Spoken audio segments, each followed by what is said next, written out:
This video is brought to you by the Deck of Many and their Hekna 5e playtest. Hello and welcome back to the Gallant Goblin. Today we have our full case review of the newest set of pre-painted minis for Dungeons & Dragons. This is Icons of the Realms Mythic Odysseys of Theros, which released August 12th, 2020. This is an Icons of the Realms booster set, meaning the figures come in blind boxes that give you 4 random minis, 1 large or huge, and 3 medium or small. While Icon sets typically top out at large size minis with 2x2 inch bases, there are occasional sets that go up to huge minis with 3x3 inch bases. Those sets usually have bigger boxes to accommodate the bigger minis. This set, again, does contain huge minis, but they managed to fit them in the standard packaging this time, so sometimes appearances can be deceiving. But weight can still tell you a lot. Additionally, there are more large and huge figures in this set than is typical for an Icons of the Realms release. There's 7 large or huge rares instead of the usual 4, and 9 large or huge uncommons instead of the usual 8.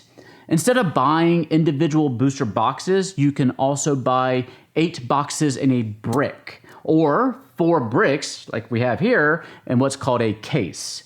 Getting a case all but guarantees getting at least one of every figure. Bricks and cases help you mitigate that luck factor.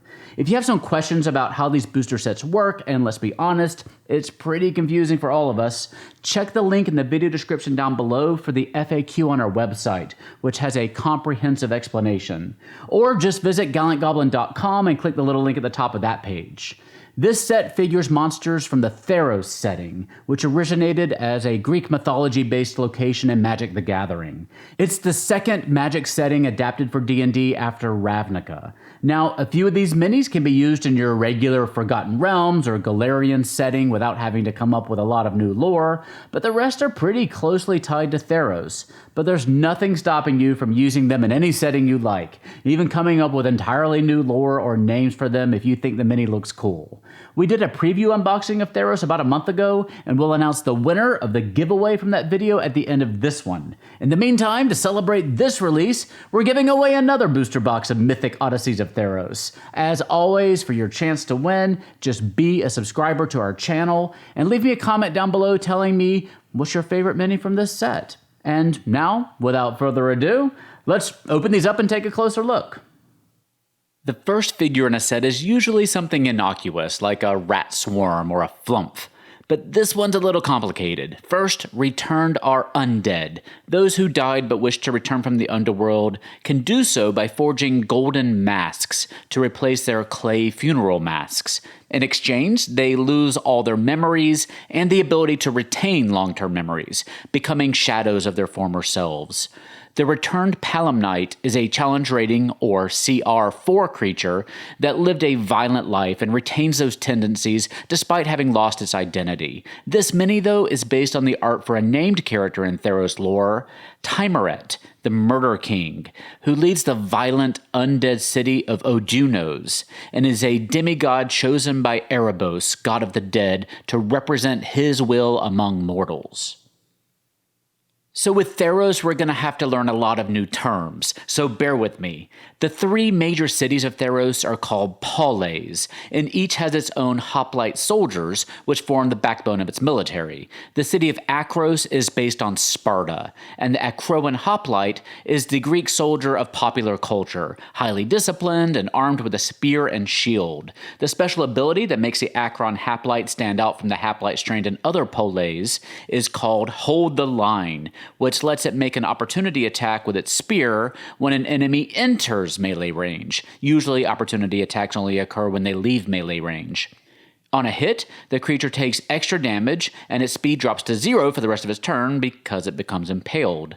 The Akroan Hoplite can also knock creatures prone with its shield or throw its spear, giving it a CR of 3. Oracles are able to divine the future and interpret messages from the gods. Some gain their gifts by being aligned with a god, limiting their powers to that god's whims, while others have learned the secrets of Nyx, which is the night sky and the heavenly domain where the gods and magical creatures reside, thus gaining their knowledge from the stars themselves. Oracles have a stat block in Mythic Odysseys of Theros, which I'll just be referring to as the Theros book from here on out. 3 times a day, they can use their divine insight to cause a roll to be made with advantage or disadvantage, and their touch can deal an eldritch attack. These abilities give them a CR of 4. This mini resembles the art for Daxos of the Palace or city of Miletus, a major character in Theros lore who is now a demigod and the chosen representative of Heliod, god of the sun. Miletus is the Theros version of Athens. Anvilwrought creatures are bronze, robotic constructs resembling birds of prey, and are created by Purphoros, god of the forge, for his clerics who have been entrusted with the secret of bringing metal to life. They serve as familiars, often to thaumaturges of the Palace of Miletus, as well as scouts or defenders of shrines. They have a CR of 1/2 and get advantage on perception checks involving sight, as well as the ability to mimic sounds. If you want a slightly different take on the creature, we also made our own stat block for it in our magic item supplement for Theros, the Grey Merchant of Asphodel, which you can find on dmsguild.com or via the link in the video description below. It also has a ton of other cool magical items for Theros, so check it out. Nymphs in general are immortal servants of gods and guardians of nature. They focus on animals and the environment, mostly avoiding contact with humanoids unless asked to serve as messengers by their gods. There are different types of nymphs depending on the environment they protect. Lampads protect the paths of the underworld, working with Athreos, god of passage, to shepherd souls of the dead on their journey from the mortal realm. They can move between corpses the way normal D&D dryads move between trees, and they attack with necrotic damage, as you might imagine. Found underground, in burial sites, and by portals to the underworld, Lampads have a CR of 3. Basilisks on Theros differ from the regular D&D basilisks in that they have 4 legs, but they use the same stat block from the monster manual. Bits of their bodies are frequently used by healers and oracles for their healing and divination properties. Despite the fewer legs and different skin tone, this could be used as a basilisk in regular games, especially since this mini is common and the previously released basilisk mini in Icons of the Realms is a rare from elemental evil, making it harder to get. There can certainly be different varieties of basilisks in the world. Basilisks have a CR of 3 and appear in Out of the Abyss, random encounters from Baldur's Gate and Descent into Avernus, and mountain encounters tables in Xanathar's Guide to Everything. There's also a dead one in Dungeon of the Mad Mage. The Dryad is the only type of nymph without a stat block in the Theros book, instead reusing the CR1 stat block from the monster manual. In the same way that Lampads live in areas associated with death and the underworld, Dryads live in forests and are closely associated with trees or groves of trees, which is good because their tree stride ability to teleport between trees wouldn't be very effective in, say, a volcano. This mini is notable in that it's male, as Dryads typically have a female appearance. The Alseid lives in meadows and plains, places with tall grasses, and is one of the few nymphs that can be found in close proximity to settlements, as they live in or visit farmed fields. Farmers may leave offerings of plants and animal products to Alseids in hope that they'll protect the animals or improve the harvests. Alseids have a radiant touch, as well as the ability to cast spells such as Cure Wounds, Charm Person, Lesser Restoration, and Plant Growth, giving them a CR of 1.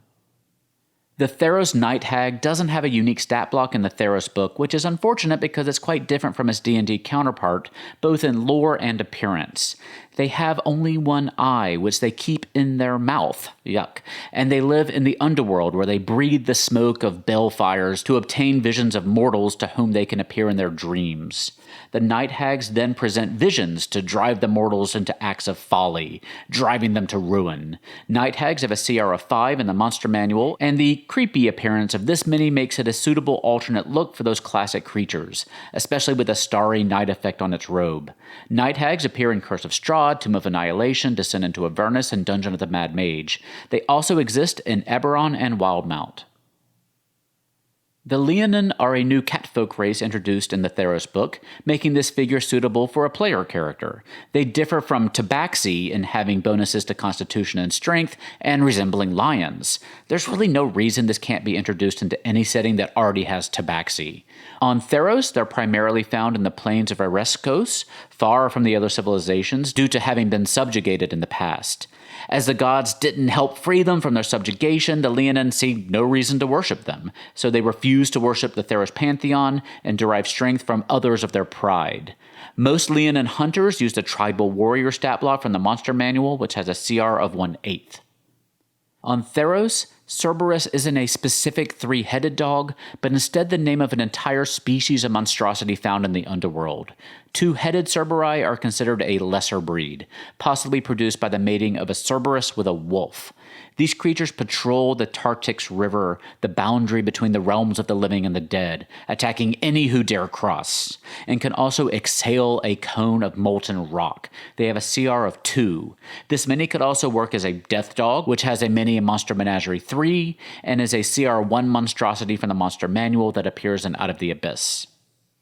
So you may be wondering why there's so many transparent effects with glitter on these minis. We've already described how the gods live in Nyx, which is the starry night sky. Other creatures are also from Nyx, or imbued with magic from Nyx, and these creatures are called Nyxborn. Parts of their bodies look like windows into Nyx, showing a starry sky, as is the case with the wool from this ram. The wool can be woven into magical garments that, when attuned to them, grant the wearer the favor of the gods. Fittingly, the Nyx-Fleece Ram has resistance to magic and is a CR1 creature.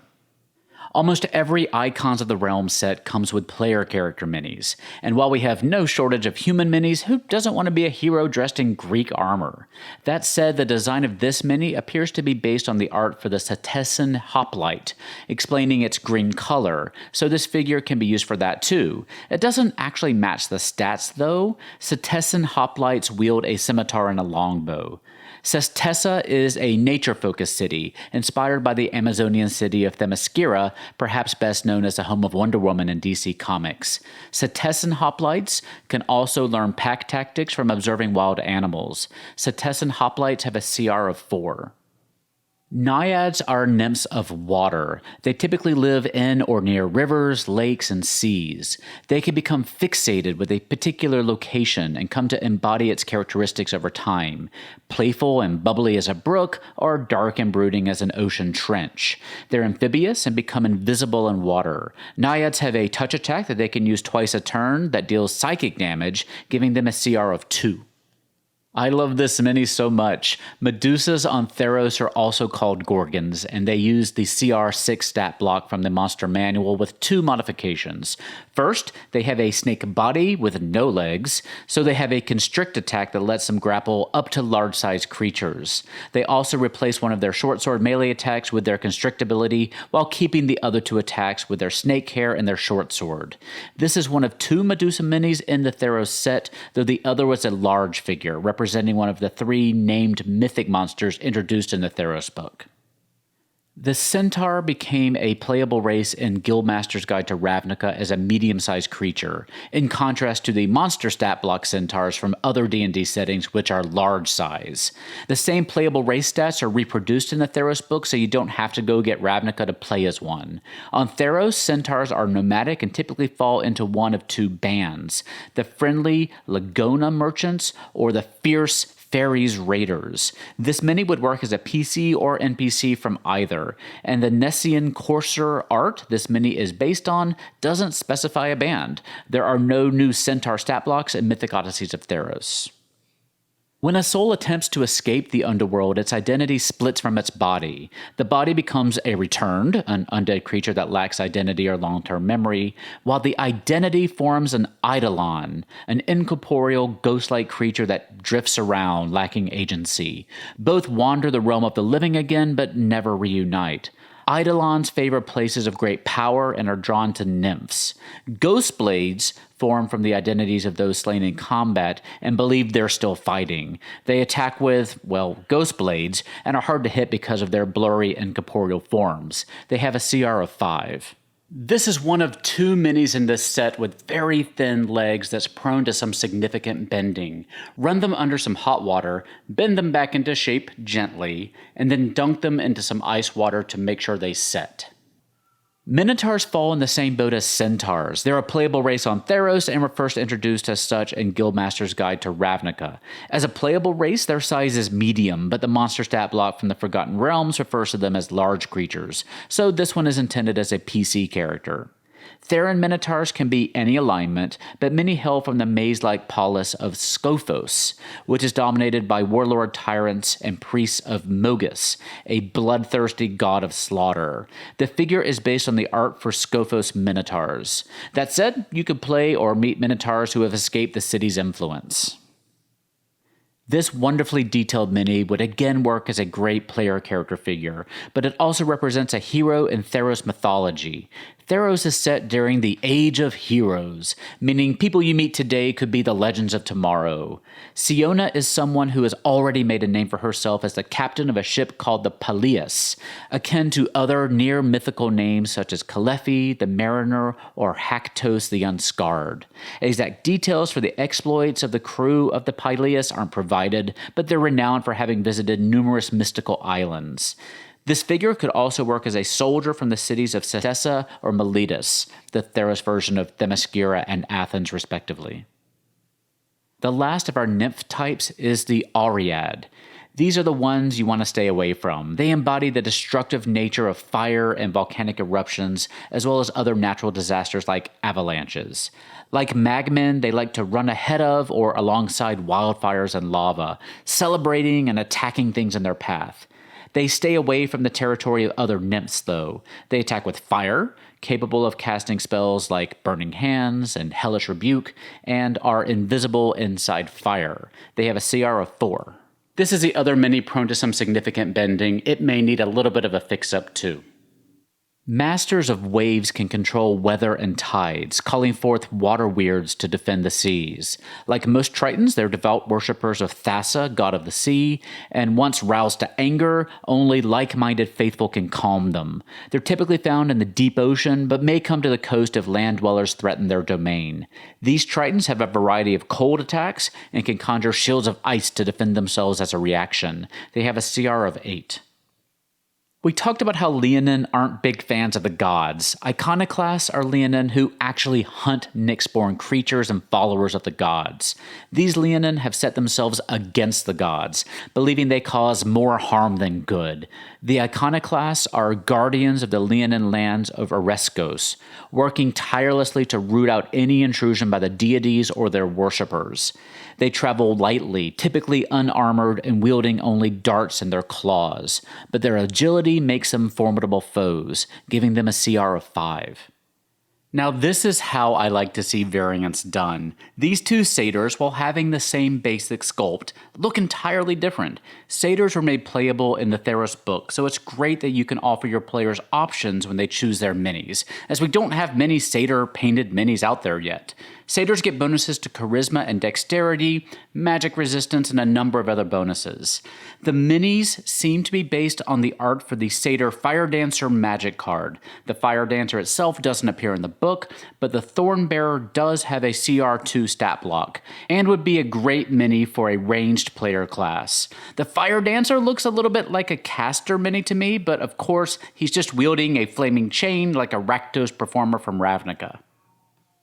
I'm all about getting some new Griffin minis, as they're such an iconic D&D creature. These Griffins are based on the art for the slightly differently spelled Decorated Griffin magic card, and are adorned with a cape, meaning they're probably not going to be a good stand-in for the Griffins that your party might meet out in the wild.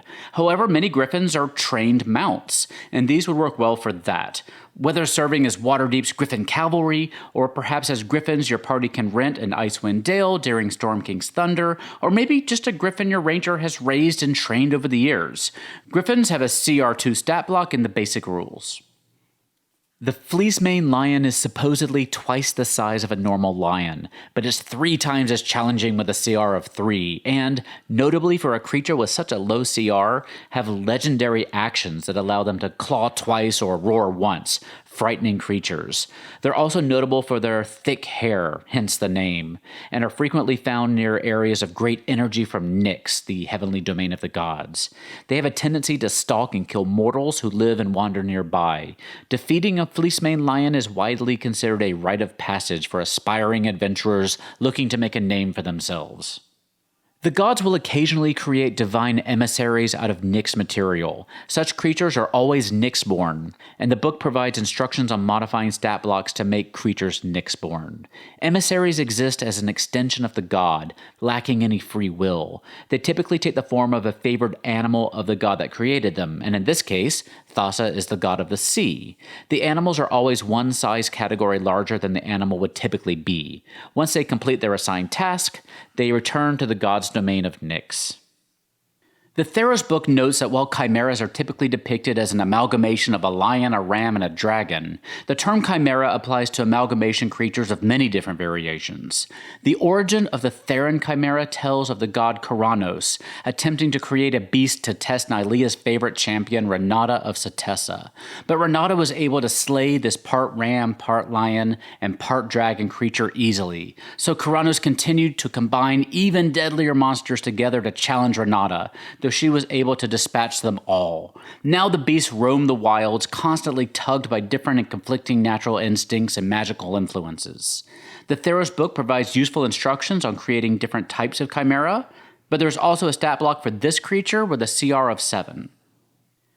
Nightmares are frightful fiends created by exceptionally evil creatures from unicorns to be used as steeds. They carry creatures like demons, devils, night hags, and liches, and allow them to make delightfully cinematic entrances to your encounters. Their inclusion in this set is a little bit unusual, as they don't really appear in the Theros book, except as creatures who might serve Erebos, god of the dead. The mini appears to be based on this art from a non-Theros magic card. We had previous painted Nightmare minis in the Rage of Demons and Pathfinder Battles Legendary Adventures sets. A Nightmare has a CR of 3 with a stat block in the basic rules. Allow me to relate this little myth directly from the Theros book. Quote, legends tell of a human herder who bragged that his cattle were the finest in all of Theros. When the gods heard this, Heliod, Nylea, and Mogus became involved in laying a curse that afflicted the mortal and his cattle, giving rise to the first Catoblepas. The gods of Theros clearly don't take kindly to pride. Catoblepas have a CR 5 stat block in Volo's guide, though with very different art. They haven't appeared in any published adventures to date that I can see. It's based on a legendary creature from African mythology that resembled a wildebeest, and which could turn people to stone with its gaze. In D&D lore, its gaze does significant necrotic damage. Lamias exist in regular D&D lore and in Theros as well. In Theros, they're generally Nyx-born creatures that are born when a mortal gets super mad at the gods, perhaps after having their cattle turned into monsters for very little reason. Like chimeras, they come in a lot of different shapes, from a CR4 feline variety in the monster manual to the Yuan-Ti-looking fellow here. Their bodies reflect their corrupted instincts. There's no stat block for a Thought Render Lamia, but that's the name of the card on which this mini is based. They appear in random encounters tables in Theros, Xanathar's Guide, and Ghosts of Saltmarsh. As we discussed when we saw the Emissary of Thassa, the gods created these starry creatures to perform specific tasks for them in the mortal realm. There are 5 main gods on Theros, but this set only includes emissaries for 3 of them.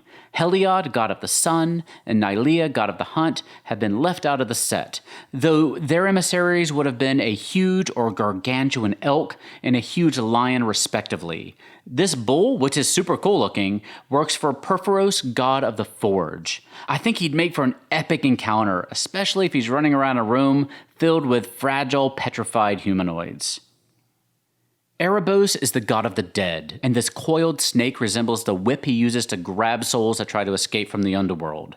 There are a total of 15 gods on Theros, but Magic the Gathering only created cards and art for emissaries of the 5 main ones. However, you can identify animals associated with the other 10 gods in the book to create emissaries for them as well if you like. This mini has an impressive paint job with shiny paint in his mouth, making it look slimy and filled with saliva.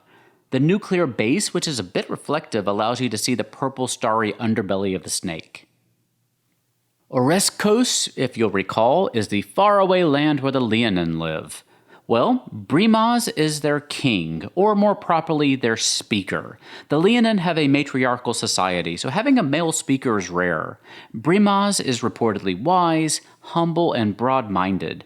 He frequently consults with the matriarchs of the various Leonin prides and has been gently exploring the idea of engaging in trade with the human cities. He does not have a stat block in the Theros book. Euphemia is a Nyx-born harpy. Ugh, harpies are the worst. Anyway, Euphemia lives in the swamps near Asphodel, a city of the undead. She uses her song to lure its undead inhabitants on raids, and she then sifts through the treasure and bones for trophies to take back to her nest. Euphemia has a stat block in Mythic Odysseys of Theros that lets her sing 2 different songs, one to frighten creatures and the other to control undead. She's a CR5 creature with 2 legendary resistances a day and magic resistance, making her a pretty good low-level boss monster. And Thassa is one of the great leaders of Satessa, serving as commander of the goddess Karametra's Council of Warriors, and the leader of one of the 4 Satessan military regiments out of Lena Tower, which is dedicated to the defense of the city and the training of its children. There really isn't a lot of information about her in the book, and she doesn't have a stat block, but she's a major NPC in Satessa. This figure could, of course, also make an excellent player character mini. Dalichos is a Triton inventor known for eventually stopping a devastating rampage by an extremely powerful kraken that laid waste to Dalichos' community. Now Dalichos resides inside the kraken's shell and finds comfort in his creative inventions, trying not to think about everything he's lost. Tritons were made a playable race in Volo's Guide, and that information is reprinted here in the Theros book, so this figure could also serve as a good PC mini. So the city of Akros has a bit of a Game of Thrones situation going on with its monarchy. It's a hereditary monarchy, and the current king is dead. Or is he? And the queen has vanished. Or has she? She definitely has. Normally, the ruling class might just pass the throne on to their child, at least until the queen possibly shows up again, or the king rises from the dead, or, whatever. But they didn't have any children, so for the moment, Taranika, who is the king's niece and closest heir, is serving as regent and trying to keep everything from falling apart. She also doesn't have a stat block, but her figure resembles an Akroan Hoplite. She could also serve as a PC mini, or as the leader of a division of Akroan Hoplites. I hardly know what to say about this creature because there's just not that much out there I can find. I don't see a Chromanticore mentioned in the Theros book, and I don't see any lore outside of a single magic card. So you're gonna have to do some creative thinking about this fellow. Perhaps this is the leader of a pack of manticores that was infused with magic. You could beef up a manticore stat block and add a breath attack that functions similarly to a high-level casting of color spray, blinding prey to make them easier to kill. I think we can agree that Chromanticore is a cool name though. If you have any other ideas of how her breath weapon could function, leave them for me in the comments section down below. This very unusual mini does appear in the Theros book with a stat block and everything. Woe Striders are born from the souls of those who broke the bonds of destiny. Cosmic blasphemers, they're called. They're evil, sadistic creatures who want to reweave themselves back into some form of meaningful purpose. A purpose that they seek by murdering creatures and examining their entrails. They have an anti-magic cone similar to a beholder and can suppress the magical properties of items held by their prey after a good hard bite. They have a CR of 7. As you can see, the Woe Strider isn't centered on its base. I wasn't sure if this was purposeful or the result of some bending during transport. I did bend him back a bit, but it seems like the placement is purposeful, which to me gives this creature an even more unsettling appearance. The abhorrent Overlord is a Theran fiend, a demon born from an evil soul that couldn't accept its own demise and rose through willful bitterness to torment the living. The Overlord here has a commanding presence and attracts nearby harpies, vultures, crows, and other flying scavengers. He can also summon a swarm of spectral crows to attack his foes. The Abhorrent Overlord, which has a CR of 9, is also unnaturally greedy and can sense the presence of gold within 1,000 feet, which could lead your adventurers into having to choose between their money and their lives. This mini would also work for another Theros fiend, the Nightmare Shepherd, which has a CR of 11. The Theros book introduces 3 big boss monsters, including Hythonia here. These monsters have what are called mythic traits and mythic actions, which are optional additions to make boss monsters even more powerful and cinematic. These mythic actions usually occur at turning points in the battle, where something shifts dramatically. Hythonia is a legendary Medusa queen on the island of Scathos. She's a CR 17 creature with legendary and layer actions. As a mythic encounter, just when the party thinks they've defeated her, she can shed her skin to renew her hit points and gain new legendary actions, making her even more dangerous. She has the capability of grappling foes and forcing them to meet her deadly gaze. The Doomwake Giant can be manifested if an entire city or region is overcome by fear of an upcoming destruction. The giant then goes on a rampage, delivering the destruction that the people unwittingly brought upon themselves. To me, this seems like an excellent plot for a malevolent hag, sowing fear and distrust that eventually leads to ruin on a scale writ large, or huge in this case. The Doomwake Giant has a CR of 11. It exudes a deadly necrotic aura that can interfere with healing. Erasta is another mythic creature introduced in the Theros book. She used to be one of Nylea's most beloved Dryad companions. So she was targeted by a rival god and transformed into an arachnid monstrosity after a particularly eventful tea party on an episode of The Real Housewives of Theros. Her story is laid out in the book along with her stats and layer information. She's considered a CR 21 creature. If you run her as a mythic encounter, she can call up her army of spider children to come and swarm all over her, giving her a lot of temporary hit points. The last mythic boss, Tromokratus, isn't included in this set. It's a gargantuan kraken, so you can use the pre-painted kraken mini from Monster Menagerie 3 or the unpainted Nolzur's kraken if you like. Click the eye in the corner of the screen for more information about him. Isn't this a cool sculpt? So up near Akros, there's a Cyclops population up in the Katatstan Mountains in an area creatively named One-Eyed Pass. The humans from Akron keep a watch post up there to keep an eye on them, so to speak. But the Cyclopses and the humans have a bit of a symbiotic relationship. The humans have learned that if they herd their enemies up into the pass, the Cyclopses will do the dirty work for them and use the enemies as an afternoon snack. The Cyclopses are smart enough to understand what's happening, so they tend to mostly leave the humans alone since they're providing them with a nice steady stream of food. The Theron Cyclops just uses the CR 6 stat block from the basic rules. This is certainly a unique set of minis from WizKids, which is to be expected with a whole new setting like this. Many of these figures are translucent or have translucent parts, which may or may not be to your tastes. Many also feature the embedded Nyxborn glitter effect, making them extra sparkly, which I personally really like. The set also provides a different take on standard D&D monsters like the Harpy, Basilisk, Night Hag, and Manticore. While some folks bristle at using these alternate looks in their games, I think it provides a nice variety and gives you the opportunity to tweak a stat block a bit to provide an unexpected challenge to your players. We didn't receive any broken minis in this set, we just had those few bent minis. The worst offenders are those with those little thin legs. When they're severely bent, I find letting them really set in that ice water bath after you've adjusted them under that hot tap water will really help them retain their new shape. If you pull them out of that cold ice bath too quickly, they tend to revert to their bent state.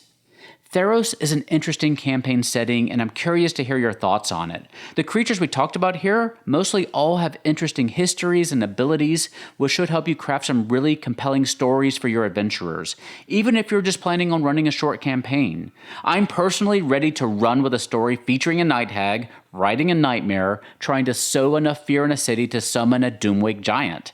If any of these creatures inspired some story ideas for you, please leave them for us in the comments section. And if you're looking for inspiration, go check out the comments for some story hooks shared by the other little goblins.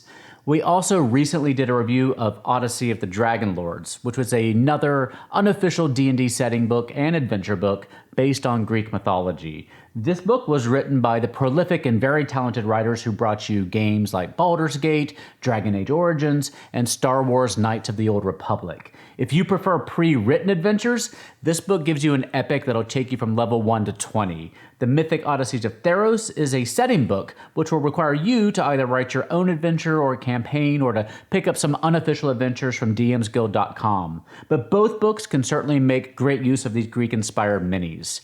You can see our overview and review of Odyssey of the Dragon Lores by clicking the little eye in the corner of your screen. This set featured a full range of nymphs, which you can certainly make use of in your regular D&D or Pathfinder campaigns. As magical fey creatures, they can manifest with a number of different looks, so these minis can be used in your regular campaigns no matter what kind of fantasy setting you use. We also have a decent set of new Leonin figures for this prideful new playable race. These should give your players a nice selection of minis to choose from if they decide to create a Leonin character. And I'm certainly going to offer these up as potential Tabaxi minis as well, because why not? And one more time, indulge me for a second, if you're playing a Theros campaign, I think you'll really enjoy our new magical item supplement book, The Grey Merchant of Asphodel. Grady went into deep into Theros lore to give you a ton of story-inspired items that are not only fun, but which should also provide your players with some really interesting decisions to make and potential plot hooks. And if you do like physical books like this, there are instructions in the PDF package that you'll receive from DM's Guild on how to buy your own printed copy like this. If you've read The Grey Merchant, let us know what you think of it in the comments section down below, or even better, leave us a review over on DM's Guild. Grady put a ton of work into it, and I'm personally super proud of what he was able to create. These new settings always provide some really interesting creatures and minis to show you, but I'm really eager to get our hands on the next set of figures from Icewind Dale, Rime of the Frostmaiden, which is the next booster set of pre-painted minis from WizKids. Beyond that, we have Fangs and Talons, that's a D&D set that we announced here on the channel, and then the Pathfinder battle set, Darklands Rising, and then the first Starfinder battle set in early 2021. And beyond that, we were proud to announce the next set of Icons of the Realms minis from WizKids called Boneyard, featuring everything undead. Be sure to subscribe to see all of that and much more. And now for the winner of our giveaway. This is from Grady's Theros unboxing video a little while ago. They'll win a booster box of these Mythic Odysseys of Theros minis. And the winner is... I'm gonna need you to help me do this drum roll, okay? Thunder Dragon 17. Mr. Thunder, please shoot me an email at thegallantgoblin@gmail.com to claim your prize. Many thanks to our sponsor for this video, The Deck of Many. They have their own new campaign setting called Hecna.